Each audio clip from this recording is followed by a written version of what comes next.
Hello, সবাই কেমন আছেন? আলহামদুলিল্লাহ আমি অনেক ভালো আছি। আজকের ব্লগে আপনাদের সাথে শেয়ার করতেছি আমি কি মাছ রান্না করব। সবগুলা মাছ পরিষ্কার করে নিয়েছি, কেটে কুটে পরিষ্কার করে ভালোভাবে লবণ দিয়ে ধুয়ে নিয়েছি। বেশিক্ষণ করে ধুয়ে পরিষ্কার করে নিয়েছি। সবগুলা মাছেতে ডিম হয়েছে, মাছগুলো একদম পাতি পাতি হয়ে গেছে, এই জন্য সবগুলোতে ডিম হয়েছে। এখন মাছের ডিম ছাড়ার সময়, সবগুলো মাছের ডিম হবে। দেশি মাছে ডিম হয়েছে যে একটু আতরিয়ে নাই, সবগুলো ডিম হয়ে গেছে। গলার গোড়ায় একটু করে ময়লা ছিল, এগুলো কাটি কাটি ফেলাই দিছি। ভালোভাবে ডলে পরিষ্কার করে ফেলছি। কই মাছগুলো অনেকক্ষণ ডলছি, এর চাইতে ভালো পরিষ্কার হচ্ছে না। আমরা মাছ না ডলে খাইতে পারি না, ডলে লবণ দিয়ে মজাইয়ে ভালোভাবে পরিষ্কার করে নিয়েছি, খাইতে যেন কোনো গন্ধ না লাগে। মাছগুলো রান্না করবো, চুলায় তেল দিয়ে পেঁয়াজগুলো কাটি নিচ্ছি। পরিমাণ মতো তেল, পরিমাণ মতো পেঁয়াজ, এগুলো দিয়ে দিছি।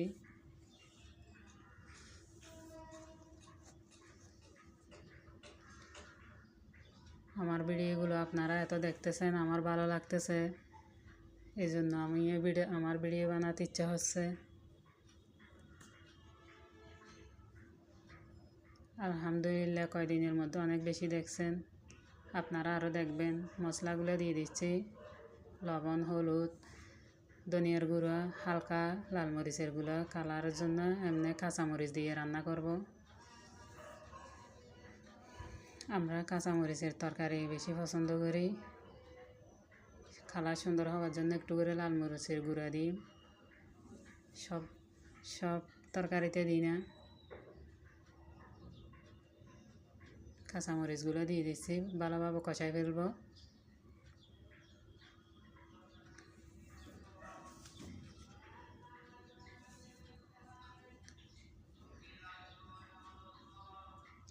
একটু করে পানি দিয়ে দিছি, পানি দিয়ে ভালোভাবে লাড়ে ফেলতেছি।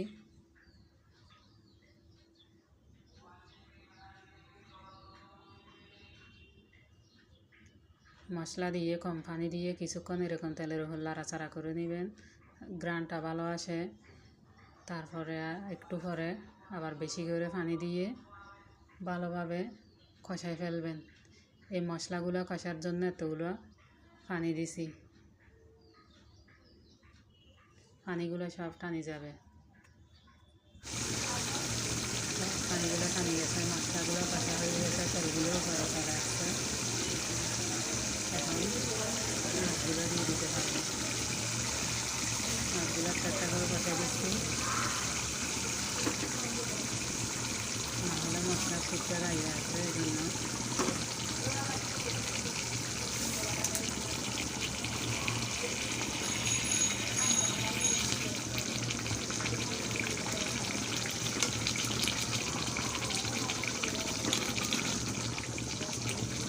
একটা করে সব কষা দিচ্ছি।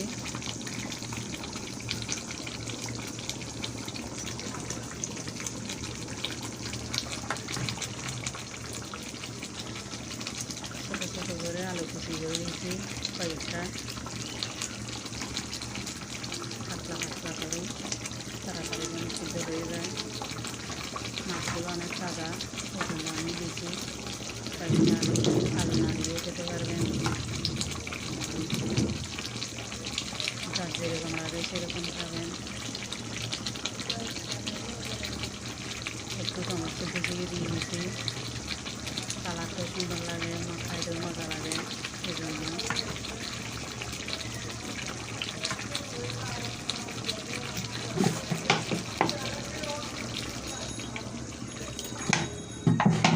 কই মাছ কাটতে অনেক কষ্ট হয়, এই জন্য বাজার থেকে কাটাই আনছি। এখানে ভালোভাবে ডলে পরিষ্কার করে নিয়েছি।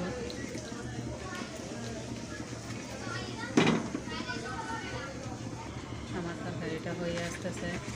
ধনিয়া পাতা দিয়ে দিচ্ছি, ধনিয়া পাতা একটু আগে দিয়ে ফেলতেছি আমি সবগুলো, যেন মাছ তাড়াতাড়ি হয়ে যাবে, এই জন্য একটু পরেও দিতে পারবেন আপনারা। আমার ভিডিওটা ভালো লাগলে শেয়ার করবেন, কমেন্টস করবেন, আমাকে ভিডিও বানানোর জন্য উৎসাহিত করবেন। সবাই ভালো থাকবেন।